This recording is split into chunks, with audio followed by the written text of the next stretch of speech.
Hi, good morning, everyone. My apologies for a little bit of some technical difficulties here with the screen share, but it's so great to have you all here virtually. Welcome to the breakout session on getting started with saving and investing. And this session is for beginners and those who are just starting out with their personal finance goals with saving and investing. I'm Paige Thompson, and I'm excited to share some of my story and tips this morning.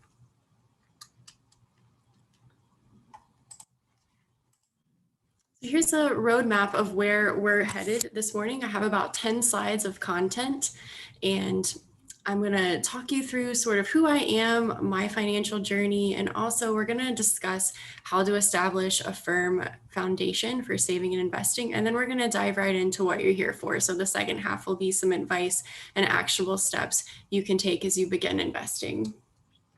So first, a little bit about me. As I mentioned, my name is Paige Thompson. I am a 26-year-old Justice Research Associate working at the Urban Institute, which is a nonprofit research firm located in Washington, D.C., the nation's capital in the United States. So since I am from the States, you might find my pronunciation to be a little funny. I may have a bit of an accent to you, so please feel free to ask questions if I say something that you might not understand. So as you see on the right, that's me with my husband and our dog Winslow. He's a dachshund. I don't know if there are any other dachshund lovers out there, but we have enjoyed having him. I am also the creator of the Financial Paiges. That is what I do outside of my day job. You can find me on Instagram, and I created the Financial Paiges in 2019 after the women in my life began asking me questions about how I achieved my financial goals. And so, a little bit about our financial journey. When we were 22 and 24, we cash flowed our dream wedding. We both worked 3 jobs at the same time. It was really crazy, but I think it definitely paved the way for the rest of our financial journey. So, as soon as we were married, we paid off $23,000 in debt in the first 16 months of our marriage. And then after that, we went on to save 6 months of expenses, and that took us about 7 months to do. And so we did both of those things actually on my grad student research assistant stipend and then my husband's entry level public safety salary. And so since that point, we've both advanced in our careers, and we're now able to save and invest about 40% of our income each month, thanks to the habits that we established early in our marriage when we were paying off debt and saving for our emergency fund. And now I want to talk about the first foundational piece to saving and investing, and that is identifying and living by your why. So everyone's why is going to be different, and it's important to know what your reasons are for prioritizing saving and investing. It could be that you want to save in case of an emergency, or you're investing for retirement, or even wealth and legacy building in general to make sure that your family is financially secure through the future. In any case, no matter what your why is, make sure that you are centering your financial journey around your why. And your money mantra is what's going to inform your habits. A money mantra can be a guideline that you live by with your finances that helps you achieve your goals. A popular example that you might hear in the personal finance space of a money mantra is, I will spend less than I earn. So whatever that money mantra is for you, it could be you have different ones for saving, investing, or budgeting, whatever it is, just make sure that you keep that at the forefront when you're establishing your why and forming really good financial habits. Next, be sure to give yourself permission to let that why that you identified early in your financial journey to evolve with your needs, your personal growth, or different life stages or life changes. So your why will be different from when you were single and maybe just out of university to then when you move into a family building stage and start saving for your children's education or home ownership and those things. Your why will evolve, and that's okay. And so that's why it's important to regularly reassess your why and make sure that it's aligning with your goals. Then finally, one of the best things that you can do in your financial journey is to share your why and your journey with other people. It's not easy to do this alone. It's very overwhelming. And so I think we can all really benefit from having people to keep us accountable to our goals in life. I know sharing our journey to getting out of debt with our family and friends was so key. They cheered us on, especially on those hard days, because this really is a long process. And we'll talk a little bit more about how you can stay the course later on in the presentation. But again, just something to remember, accountability is key. Next, this next foundational piece is largely administrative and not too exciting. However, it's so important for achieving success in your saving and investment journey. So there's 9 numbers that you need to know. So as a beginner, you're going to want to know how much money you're bringing in each month. This is important because it's going to help you set up a budget, which we'll talk about next. And these numbers in general are just going to give you a clear picture of where you are.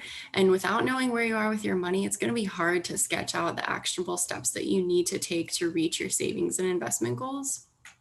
So you're going to want to know how much you're paying in taxes, what your monthly fixed and variable expenses are. Fixed expenses are things like how much you pay for your mortgage each month, and those are going to remain largely unchanged, whereas variable expenses such as groceries or transportation costs are going to vary from month to month. You're also going to want to know how much is in your checking account and your savings account, and that includes all of your savings. So your emergency funds and any sinking funds, and we'll go over sinking funds a little bit later as well, but I wanted to mention it here. And then you're going to want to know your credit score, how much debt you have, and then how much money you are currently saving. And then finally, you want to know the interest rates for your debt and your savings accounts. Again, all of these are going to be key in helping you figure out how much money you have left to save and invest. So the next and final foundation piece is building a budget. So I have a few guidelines for you of how to make a budget that's going to work for you and help you achieve your goals. So when you're first starting out to make a budget, be sure that your budget reflects your current needs, your priorities, and your goals, which is again going to be different based on your life stage or your lifestyle because that evolves over time. So everyone's budget will look different too. And so if you've never made a budget before, it's really as simple as, again, looking at those 9 numbers, particularly your monthly income and your fixed and variable expenses. That's going to inform your budget. So you're going to take your monthly income, subtract your fixed and variable expenses from that monthly income, and then you're going to figure out how much money do I have left over for saving and investing. And in doing this process, you might find that your expenses are taking up the majority of your income and you don't have much room in your budget to save or invest. So there's a few things you can do. You can try increasing your income. Maybe there is a skill that you have that is marketable. So it could be that you're great at baking. Okay, can you make birthday cakes or cakes for weddings on the side to help supplement some of your income? Can you take a skill that you have in your current job that maybe can be marketed to help another business sort of on the side as consulting work? A great example of this is if maybe you work with data analysis or data visualization. Can you help a small nonprofit on the side just for a small fee that again will increase your income and help you free up some more money for saving and investing? Another thing you can do is decrease your variable expenses, such as the grocery bill each month. Finally, you can use things like money hacks. There's all kinds of information online about these, but one of them that I feel like is really common that we all know is just buying in bulk. That helps, again, free up more money and later on in the future to save and invest if you're buying in bulk now. And then finally, a key part of budgeting is finding a plan or a strategy that's going to work best for you. I personally like the 50-30-20 budgeting method for beginners. So the basics are you set aside 50% of your monthly income for needs, 30% for wants, and then 20% for savings. And then in doing this, you might incorporate some other methods such as the zero-based budgeting system. And that's a method where you assign each dollar to a category in your budget so that there's not any excess money left over that you might be tempted to spend rather than save or invest. And then finally, there's a lot of budgeting apps and software out there to help you with the math, to help you with the tracking of your expenses. Again, use what works best for you. I like to ask around for other people that I know who are also on a financial journey and ask what they use. Try different things. You might not like one system or the other. Again, just try it out until you figure out what works best for you. And then finally, each month is going to look different. So you're going to want to revisit and readjust your budget each month. For an example of this is maybe in April, there are 5 family birthdays rather than June, there's only one. So of course you would set aside more money in April for birthdays if you're buying gifts and less in June if there's only one birthday. Again, just a small example there, but can vary, across any of your budgeting categories. And so next we're gonna move right along to what you're here for, savings. So getting started with savings, I have some guidelines that I wanna share with you that helped me as I was a beginner after paying off debt. So make sure that when you set your savings goals that they're again centered around your why. So another thing that involves in goal making, another thing you're going to want to do is make sure you're starting small and use what I like to call incremental and implementable strategies that you can modify over time and increase your savings as you slowly warm up to the process if you're new to it. Again, be sure to set a firm time frame. So for example, let's say you want to buy your home in 2 years. So start 2 years ahead of now. Work your way backwards on the calendar to figure out how much you need to save each month. And then finally, one of the most important parts of setting savings goals is to track your progress. And this is what's going to keep you motivated to stay the course. You might, be really motivated those first 2 weeks trying to achieve your savings goals. You're putting money into a savings account, but by month 6, it's really hard, especially if you have an unexpected expense come up. And you might start wondering, well, why is it even worth it? Tracking your progress shows you it's worth it because you will have a literal track record of how you have been saving through the past several months. And it's just proof to you that you can do it and you should stay motivated to stay the course. Another thing that I did is automating my savings and saving before I spend. So something I recommend is treating your savings like a bill that you have to pay. So you can choose to pay yourself first by putting that money aside before you pay your bills. Or maybe that sounds like too big of a step and you just want to start small. So you can set up an automatic transfer from your checking account to your savings. And that can be anything. It could be I'm going to set up a $50 transfer every 2 weeks to go into my savings account. Start small and then build on that. Again, I'm really big on the incrementable and implementable strategies to saving. Next, one thing you're going to want to definitely do before you consider sort of branching out more broadly into other savings goals is to have an emergency fund first. So make sure that you have about 3 to 6 months of expenses saved in a separate savings account before you begin saving for your other goals. The 3 to 6 months guideline really is sort of based on, again, your needs, your priorities, and your lifestyle. Perhaps maybe you're in a 2 income home and having 3 months of expenses set aside is enough in case one person were to experience a job loss or need to do a career change where there'd be a loss of income for a period of time. But maybe you're someone like me and you just want to try to be prepared for anything that could happen. Maybe try having 6 months if that's going to make you feel better.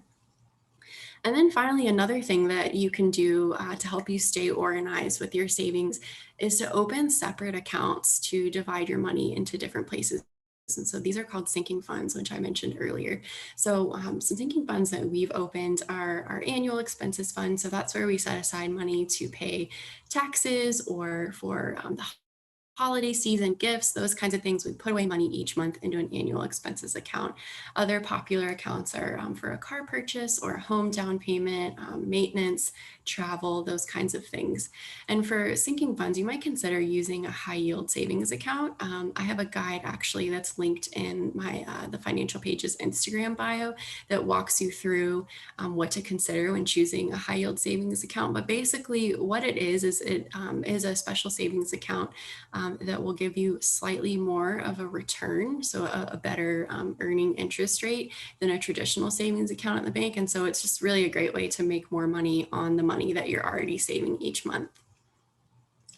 Now, finally, I want to move to investing for beginners. So the first thing you're going to want to consider when you are investing is figuring out whether it's a short-term or a long-term goal. Today, I'm going to be talking about mainly long-term goals, particularly retirement, but I'm happy to answer questions about short-term goals afterward. So first, you're going to want to prioritize investing through any sort of employer provided and tax advantage accounts that are available to you. So in Canada, that's the RRSP or the TSFA. And then in the United States, there is the Roth IRA or the Roth option that you can get through most employer sponsored accounts. For retirement, you're generally going to want to aim to work your way up to investing about 15% of your total income. Again, like I said before, incrementable and implementable. Start small. A lot of these savings plans for retirement, you can choose to increase the percentage that you save over time. So maybe you start out with, let's say, 5%, and in 6 months, you can bump that up to 8%. Again, start small and increase in small increments because it's really going to be easier to stick to rather than sort of an overhaul every month. Finally, one thing that you're going to want to keep in mind here is that these types of investment accounts often have an income limit. So if you make too much money, you may want to consider other types of accounts like brokerage accounts. And then there's also yearly contribution limits, which is something that you should keep an eye on. Those are very much readily available online, but they do change year to year. So that's just something to keep in mind. And then finally, if there's anything that you take from this presentation about investing, it is this. Be sure that you diversify your investments, but resist the urge to modify your portfolio if there's some sudden downturns in the market. I know over the past year, we've seen some crazy fluctuations in the global economy during the pandemic, but it's important to remember you have to stay the course here. Investing is a marathon, not a sprint. And one thing that you can do to help kind of mitigate this fear over losing money in the market if things are a little shaky is to spread out your investments across bonds, stocks, and mutual funds with percentages in each category that suit your risk tolerance and your withdrawal timeframe. So the general rule is to shift your allocations from majority stocks and mutual funds to bonds, which are more secure as you are closer to your retirement goal. Finally, pay close attention to the fees and expense ratios associated with mutual funds. That can really dig into the compound interest that you have over time. So again, keep an eye on that. And then finally, there's a variety of ways that you can manage your investment process. You can do it-yourself methods, which is what I just described with shifting from mutual funds to bonds over time as you're closer to retirement. Or you can do passive investing, which is what a lot of people do. And it's really great because you just put your money into what's called a target date fund. And again, that's a fund that's going to automatically do that stock and bond allocation adjustment over time as you get closer to when you'll need the money. And the target date is usually the year you plan to need the money. And so finally, let's say you are just feeling overwhelmed. Maybe you're going to want to consult with an actual financial advisor, a person who can walk you through this to ease some of your fears, someone who really knows kind of what they're doing with your money and can explain it to you in a way that makes you feel better about venturing into investing. So I know I just gave you a lot of content, but I just wanted to say thank you for coming to this breakout session. I'm happy to answer any questions with the minute or so we have, or feel free to reach out to me on the Financial Paiges, my Instagram, or at my email listed on the screen. I'm happy to answer any questions or chat further.